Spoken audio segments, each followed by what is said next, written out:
De alegria estar aqui mais uma vez para essa reflexão que vai ser baseada no Livro dos Espíritos, né? Nas leis, na terceira parte do Livro dos Espíritos, que são as leis morais, né? Onde trata da lei de destruição, que vai das questões 728 a 765. Eu vou ler aqui a primeira questão que trata da lei de destruição, a primeira questão, então é a primeira pergunta feita e a resposta que vem da espiritualidade, que vai nos colocar então dentro daquilo que nós vamos conversar e abordar essa tarde. Então na questão 728, a pergunta foi: a destruição é uma lei natural? E a espiritualidade responde: é preciso que tudo se destrua para renascer e se regenerar. O que chamais de destruição é apenas transformação, que tem por objetivo a renovação e o melhoramento dos seres vivos. Então já nos colocou aqui como nas leis de Deus a destruição é uma forma de regeneração, de renovação, de mudança. Como dizia o grande cientista Lavoisier, ele dizia: nada se perde, tudo se transforma. E é verdade, né? É o ciclo da vida. Progredir é uma lei. Todos nós estamos sobre essa lei. A lei de progresso, a lei de evolução. Nós somos espíritos. Espíritos que estamos aqui no planeta Terra fazendo a nossa caminhada evolutiva. E como eu costumo dizer sempre, o planeta Terra é para nós uma escola e nós somos alunos da escola Terra. Já tivemos tantas vidas aqui, né? E teremos muitas vidas. E dentro dessa ideia da encarnação, reencarnação, o desencarne, quantas vezes a gente morreu? A morte é uma destruição de um corpo biológico, um corpo físico, que encerra uma etapa, uma vivência nossa aqui neste planeta, a nossa mais uma vinda nossa aqui no nosso processo reencarnatório. Então a morte também podemos colocar como um dos itens da destruição para renovação, para melhorar. Então nós viemos aqui nessa caminhada evolutiva tendo várias encarnações, várias experiências terrenas. A cada vinda nossa aqui, nós vamos lapidando os nossos sentimentos, nos moralizando, nos transformando em pessoas melhores a partir dessa experiência terrena. Então vamos melhorando, vamos evoluindo. Já fomos piores. Estamos melhorando. Nós estamos num mundo que é um mundo de provas e expiações. O planeta Terra passa por momentos de várias situações que trazem a destruição. Nunca se viveu tanto isso, né? Catástrofes, pandemias, eventos climáticos, né? Furacões, tempestades, inundações. O que esses episódios renovam? Que tipo de transformação, de progresso ou de evoluir que eles trazem para a humanidade? Já pensaram nisso? Tanta tragédia, tanta coisa ruim a partir desses eventos, né? E a gente para pensar, puxa vida, tanta coisa ruim, tanta gente morrendo, tanta coisa sendo destruída. Mas é a renovação necessária. Mas, acima de tudo, a grande reflexão que esses episódios têm que trazer para nós, para nos ajudar nessa caminhada evolutiva, para que a gente olhe melhor e consiga perceber coisas que nós não percebíamos. Nós vivemos, primeiro, a tal de pandemia. Quem de nós está preparado para a tal de pandemia que nós vivemos, né, com o coronavírus? Que coisa impressionante, faz tão pouco tempo isso, né? Eu me lembro quando começou a história do coronavírus, começa lá pela China, veio as primeiras notícias do vírus, a descoberta do vírus. E isso foi lá, final de 2018, acho que foi, dezembro, por aí. Então chegam as notícias, e eu sou uma pessoa que não dei a mínima bola para isso, né? Lá na China está acontecendo, né? Parece que é um outro mundo, né? A gente não se vê como uma unidade. Parece que o problema é do outro. Não, lá na casa do vizinho, problema não tenho que me preocupar. E a gente não deu a devida atenção, né? A gente começou a dar atenção quando ele chega na Europa. E principalmente quando começaram a chegar as notícias da Itália. Na Itália foi severa a coisa. Foi terrível, né? Foi muito impactante. Começaram a acontecer as mortes, e eu me lembro as imagens que vinham, né? Então aquilo começou a impactar, porque aquilo, a partir dali, decretaram então a pandemia, né? Opa, pandemia, isso aí vai se alastrar pelo planeta. Mas nós estamos aqui no Brasil, aqui não aconteceu nada. E a gente começou a se preparar, e foi vindo, e veio vindo devagarinho, ele foi chegando, devagarinho ele veio vindo, e eu me lembro que impacto que foi para todos nós, né? As empresas fechando, não ter o trabalho, as pessoas não terem trabalho, não terem o seu ganho, não sabiam o que ia fazer. Ninguém estava preparado, os governantes não estavam preparados, a saúde não estava preparada, nós não estávamos preparados. Eu me lembro o quanto impactou para mim, porque atrás desses eventos, que é um aprendizado para a humanidade, existem também as histórias pessoais. Então, cada um de nós, dentro desses eventos, vive a sua experiência pessoal, faz a sua evolução individual dentro deste aprendizado. E eu me lembro que eu fui para casa, né, pela recomendação, me recolhi, e eu, uma pessoa que sempre trabalhei, ficar fechado dentro de casa, sem poder sair, sem poder ter contato social. A casa espírita que eu trabalhava fechou. Foi uma coisa tremendamente impactante. Eu cheguei numa segunda-feira na casa espírita, que é o dia de estudos, e eu dirijo um grupo de estudos. Eu cheguei lá e a direção da casa estava organizando para anunciar o fechamento da casa. Aquele dia não teria estudos e a casa estaria fechada até prova contrária.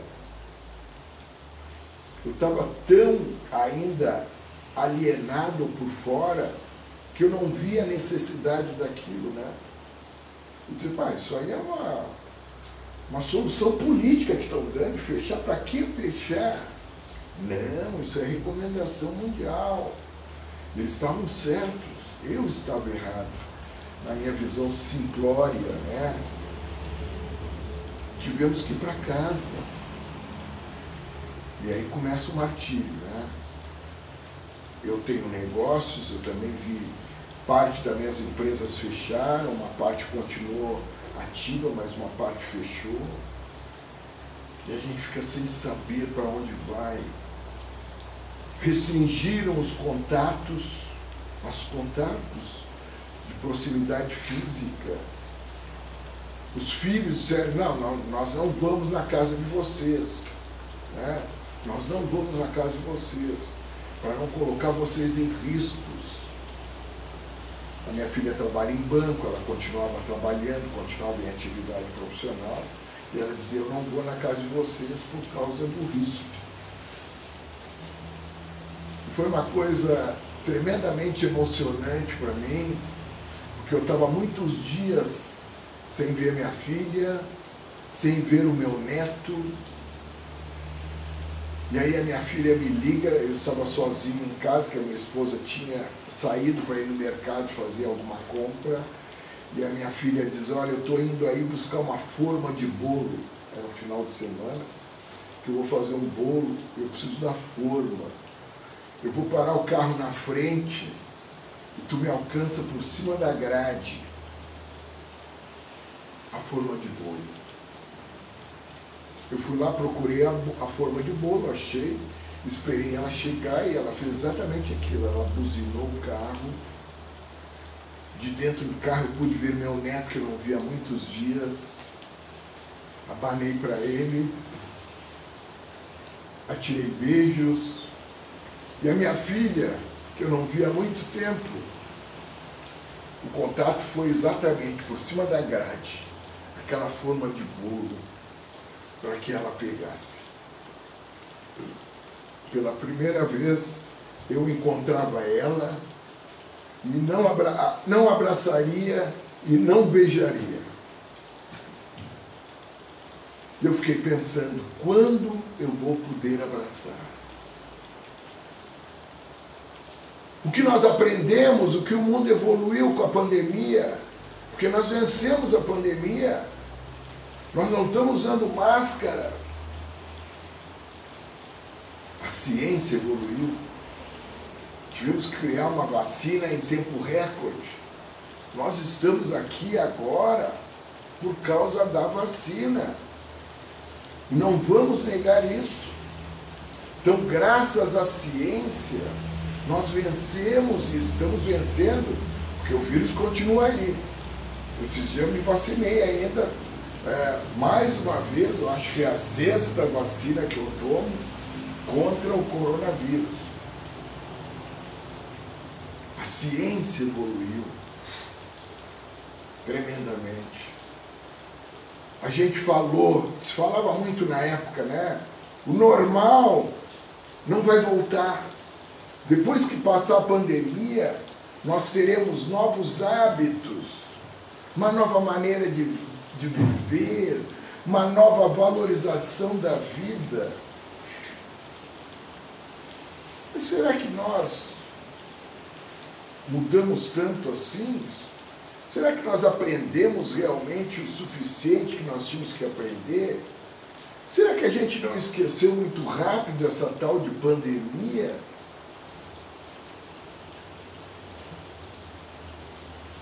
É uma reflexão, não é? Uma reflexão que nós temos que fazer. Se nós estamos aqui para aprender, se nós estamos aqui para evoluir, a partir da experiência terrena, nós temos que refletir o quanto a vida está realmente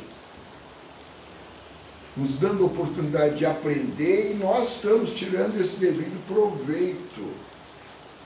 E aí eu puxo outro capítulo lá do Evangelho, que diz assim, bem-aventurados os aflitos. Bem-aventurados os aflitos. E muitas vezes nessa circunstância de aflições através da pandemia, através das inundações, eu pergunto, será que nós somos só aflitos ou nós somos bem-aventurados? Porque nós só seremos aflitos bem-aventurados se nós aprendermos aquilo que a aflição veio me ensinar. E depois, o ano passado, veio outro grande ensinamento: as inundações. Que coisa terrível. É inacreditável o que a gente viveu aqui. É impressionante aonde chegaram as águas, o que aconteceu, o quanto a gente tem que refletir, aprender, revalorizar a vida, fortalecer a nossa fé, rever os nossos hábitos. Esse é um grande convite para a humanidade, rever seus hábitos. O que nós estamos fazendo com este planeta? O quanto nós somos responsáveis e contribuímos para as tragédias que aqui têm acontecido.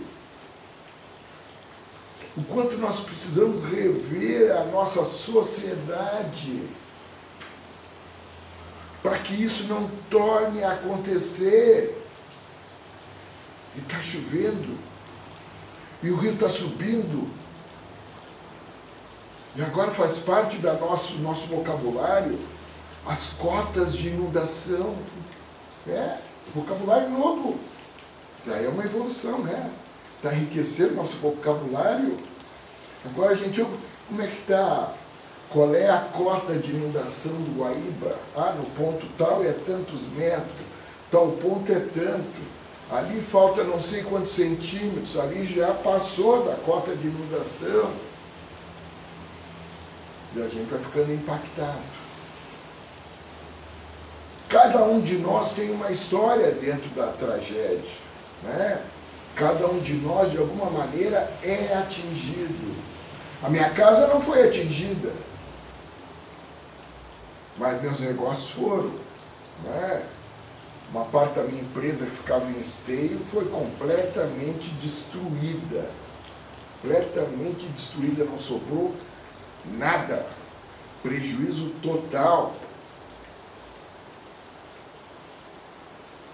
Então, tudo isso nos provoca, tudo isso traz para nós novos valores. Eu vi uma história extremamente interessante, uma entrevista de um casal, que não são espíritas, eles são evangélicos, mas moravam na Matias, em Canoas, e eles contam detalhadamente como foi o processo deles na inundação. Então, estava em casa, nunca tinha ido água na casa deles, eles tinham acabado de fazer uma reforma na casa, fizeram uma reforma na casinha deles, uma casinha simples, humilde, mas um casal muito caprichoso. Tinham feito toda uma reforma que incluía não só a reforma física da casa, mas também uma boa parte do mobiliário novo, que foi a dedo ali, elaborado pela dona da casa, né? E aí as águas começam a subir. E aí chegam as primeiras informações para eles: olha, está subindo, tem que sair. Mas nunca tinha chegado água ali. Você, não, mas aqui nunca veio água. Não vai chegar de lá até aqui. Mas daqui a pouco a água já está na outra quadra. Vamos levantar as coisas. Vamos levantar um pouco para garantir, porque o máximo que vai acontecer é entrar no pátio. Começaram a levantar. Daqui a pouco chega a irmã e o cunhado para convencerem eles a ir embora. Vamos embora. Não, mas não precisa, água não. Vamos embora, é mais seguro. Vamos terminar de levantar as coisas. Começaram a levantar as coisas. Quando eles se deram conta, a água já tomava conta do pátio todo. Para eles saírem à rua, a água já estava chegando na cintura. Com 2 filhas pequenas. Correnteza extremamente perigosa. Ele pegou um colchão inflável que ele tinha, encheu o colchão inflável, botou 2 filhas em cima e saiu a levar pela rua com a ajuda do cunhado, da esposa, da cunhada, para vencerem a correnteza, para irem para a casa do cunhado, da cunhada, que é a irmã da senhora dessa casa. E foram, que também moravam na Matias, só que moravam num lugar que era mais seguro. E era um sobrado ainda. Não, lá nós estamos garantidos. Vocês sabem que a água chegou no sobrado este, onde era mais garantido e seguro, e cobriu todo o primeiro andar e chegou a entrar água no segundo andar do sobrado. Eles foram resgatar de barco. Agora, o que mais me impactou e o que eu achei mais bonito de tudo foi no final da entrevista, quando perguntaram para o rapaz: e aí, como estão vocês hoje? E ele diz: eu estou muito melhor. Eu estou muito agradecido a Deus por tudo que aconteceu.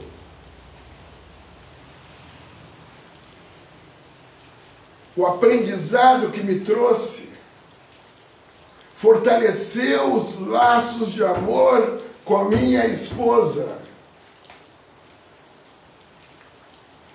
Nós lutando junto pela sobrevivência, e lutando pela nossa família, pelas nossas filhas, fortaleceu os nossos laços de amor. Eu estou muito mais apaixonado pela minha mulher.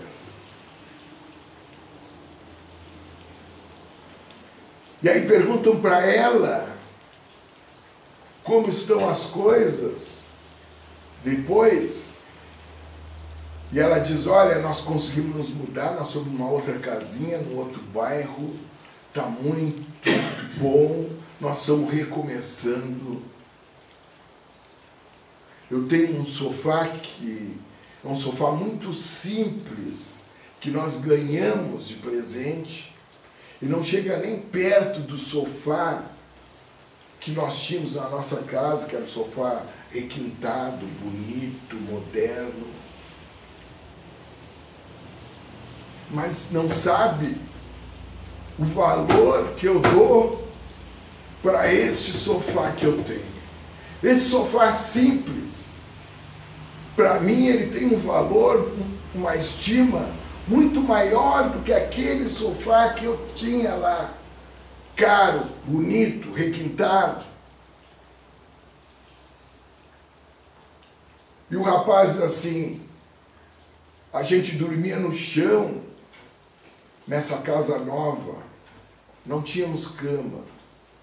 Aí eu ganhei uns pallets, para não ficar o colchão direto no chão. Eu descobri que eu tenho habilidades que eu não sabia. Fiz estrado para as camas das filhas e nós. Depois do trabalho concluído, fiquei tão orgulhoso com aquilo que eu fiz. Fiquei tão feliz de ver minhas filhas dormindo em cima daqueles estrados de pallet e não mais direto no chão. Então este é o grande aprendizado de uma destruição, de uma catástrofe, onde nós aprendemos a dar novos valores, a ver a vida de um outro ângulo e nos transformarmos em pessoa melhor. Nessa tragédia das águas nós também vimos o quanto se aprendeu de caridade, o quanto se aprendeu, quantas histórias e exemplos de caridade, de amor ao próximo, de movimento para ajudar, para salvar, para minimizar dores, para aprender a olhar para o outro.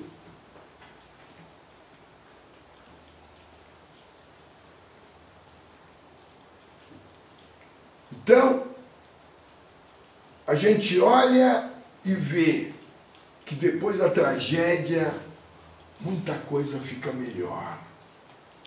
Depois de muita coisa destruída, a gente vê que se aprendeu, e se alcançou os objetivos a partir daquela catástrofe. A morte ainda é um ensinamento que nós temos que trabalhar muito. Buscar a compreensão, buscar o entendimento, porque ela é o encontro certo para todos nós. A destruição abusiva é aquela destruição que é contrária às leis de Deus, mas que nela também nós temos ensinamentos, nela nós temos aprendizados. As guerras, olha o que tem de guerra nesse planeta. Se evoluiu tanto para a gente estar aí vendo praticamente ao vivo, direto, nas nossas TVs, a destruição e a mortandade a partir das guerras, desses conflitos armados, que é resultado do quê? Da ganância, da vaidade, do egoísmo.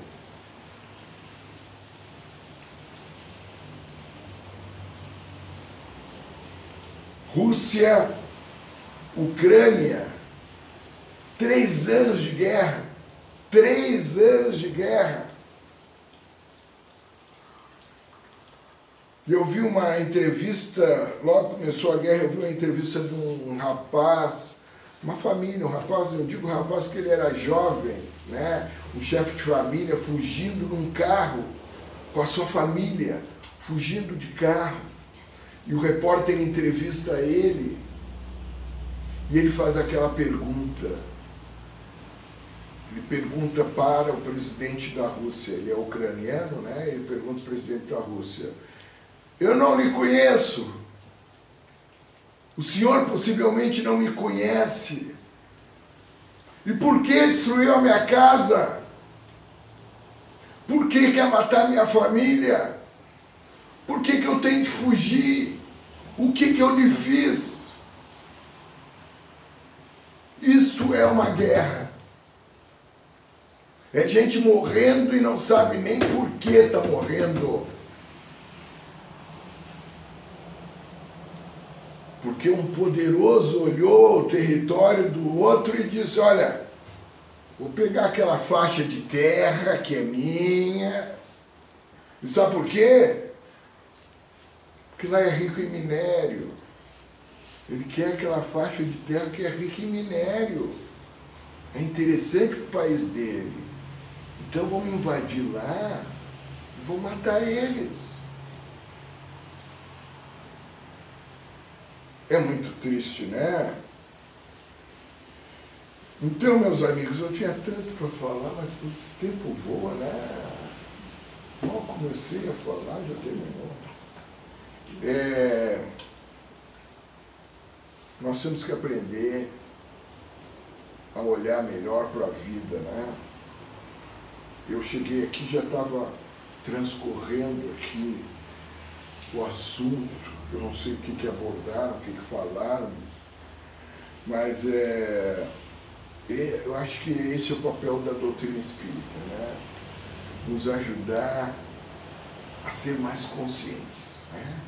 Quando a gente fala na tal de fé raciocinada, abrir a nossa consciência, nossa compreensão, nosso entendimento do que somos nós, o que nós estamos fazendo aqui, qual é o propósito da gente estar encarnado nesse planeta.